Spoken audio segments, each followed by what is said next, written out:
सुंदरबनच्या जंगलात सुंदर असा रंगीला नावाचा पक्षी राहत होता. पक्षी दिसाय खूप सुंदर होता. लांब निमुळती चोच, गहिरे डोळे, शरीर गुबगुबीत आणि रंगीबेरंगी पंख.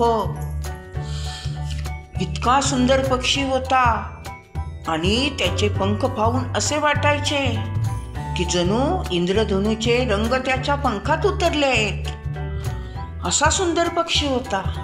जंगलातल्या सगळ्या प्राण्यांना, पक्ष्यांना तो खूप आवडायचा. पण रंगीला थोडा गर्विष्ठ होता. तो आकाशात उंच उंच विहार करायचा, जंगलातल्या झाडावरची फळे खायचा आणि झाडाच्या फांद्यावर येऊन झोके गायचा. रंगीला एकदा असाच एका झाडाच्या फांदीवर बसला होता.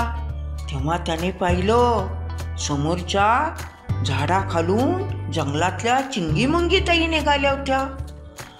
रंगीला काय म्हणाला, अरे चिंगीमुंगी ताई काय करतात? त्यांच्या डोक्यावर स्ट्रॉबेरी होती, हातात फळांचे कण होते. अरे ही चिंगीमुंगी ताई पाहावे तेव्हा कामात असते, कधी रिकामी दिसत नाही. म्हणून रंगीला उडत उडत चिंगीमुंगी ताई जवळ गेला आणि म्हणाला, अगं चिंगीताई, सारखी कसे गे तू कामात असतेस? अरे रंगीला, मला काम करायला खूप आवडतं आणि आता पावसाळा तोंडावाला आहे, त्यामुळे मी माझ्या घरात अन्नाची साठवण केली आहे आणि करतेही आहे. त्यामुळे हे अन्नकण घेऊन निघाले मी घरात. पावसाळ्यात पाऊस पडला म्हणजे अन्न शोधता येत नाही, त्यामुळे आत्ताच तयारी करते. अगो पण चिंगीताई, तू आपल्या शरीराची काळजी का घेत नाहीस? अरे काळजी घेते मी, काळजी आणखी काय घ्यायची? काम करण्याने शरीर कठीण होतं, मजबूत होतं, कळलं का? अगं ते नाही म्हणत मी, तू जरा आकाशात माझ्यासारखा उंच उडत जा, जंगलातनं फिरत जा, मौज मजा करत जा. अरे रंगीला, मला नाही ते आवडत, मला फक्त काम आणि काम करायला आवडतं. हे बघ, जीवनात आपल्याला भरपूर काम केलं पाहिजे आणि चाक्षान बुद्धी पाहिजे आपल्याला, म्हणजे आपल्याला कधी काहीही कमी पडत नाही. असे म्हणून चिंगीमुंगी ताई वेगात निघाल्या आणि आपल्या घरी गेल्या. रंगीला परत झाडावर येऊन बसला. त्याला चिंगीमुंगी ताईचं हे वागणं पटलं नाही. पण काय झालं, थोड्या दिवसांनी आकाशात काळे ढग जमले, वारा सोसाट्याचा सुटला आणि पाऊस पडायला सुरुवात झाली. वारे वेगात वाहून जंगलातली झाडे उन्मळून पडायला लागली. झाडावरची फळे खाली पडून सडून गेली. खायला पक्ष्यांना फळे उरली नाही. सारे पक्षी, प्राणी इतरत्र अन्नासाठी फिरू लागले. आता काय करायचं? रंगीलाही एका झाडाच्या फांदीवर बसला होता. तो भिजून ओला चिंब झाला होता. त्याला कळेना, भूक तर लागली होती, आता आपण खायचे काय? रंगीलाला प्रश्न पडला, अरे काय करावे आता? मग त्याला चिंगीमुंगी ताईची आठवण झाली. रंगीला चिंगीमुंगी ताईच्या घरी गेला.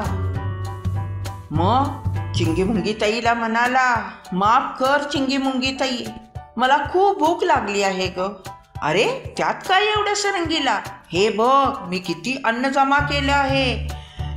हे गव्हाचे कण आहेत, जोंधळ्याचे कण आहेत, स्ट्रॉबेऱ्या आहेत, सफरचंद, पेरू, आंबे यांचे कण आहेत, जोंधळ्याचे कण आहेत. तुला रंगीला पाहिजे तेवढे खा, भरपूर आहे अन्नाचा साठा माझ्याजवळ, तू घाबरू नको. असे म्हणून चिंगीमुंगी ताईने रंगीलाला भरपूर खायला दिले. रंगीलाने पोटभर खाल्ले आणि रंगीला म्हणाला, अगं चिंगीमुंगी ताई, तू बरोबर वागतेस.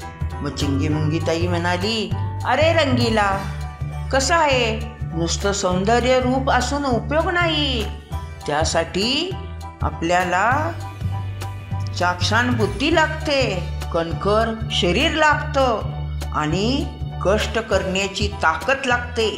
आणि हे सगळं जर असलं तर आपल्या जीवनात अशक्य गोष्ट आपल्याला शक्य करता येते. नुसते रूप सुंदर घेऊन नाही बसायचे, त्याच्या जोडीला बुद्धी पाहिजे, काम करण्याची क्षमता पाहिजे, ताकद पाहिजे. समजलं रंगीला तुला? हो ग मंगीताई, आज तू माझे डोळे उघडलेस. मी आता तुझ्यासारखा कामाला लागतो. नुसतं सौंदर्य असून चालत नाही, हे मला आता पुरतं समजलं आहे. असे म्हणून रंगीला उडत उडत अन्न आणण्यासाठी निघून गेला. आणि मंगीताई आपल्या घराचा दरवाजा लावून परत जंगलात अन्न आणण्यासाठी गेली. म्हणून सौंदर्याबरोबरच बुद्धी आणि ताकद ही गरजेची असते. हा व्हिडिओ आवडला असेल तर आपल्या आजीच्या गोष्टी चॅनलला लाईक करा, शेअर करा आणि सबस्क्राईब करा.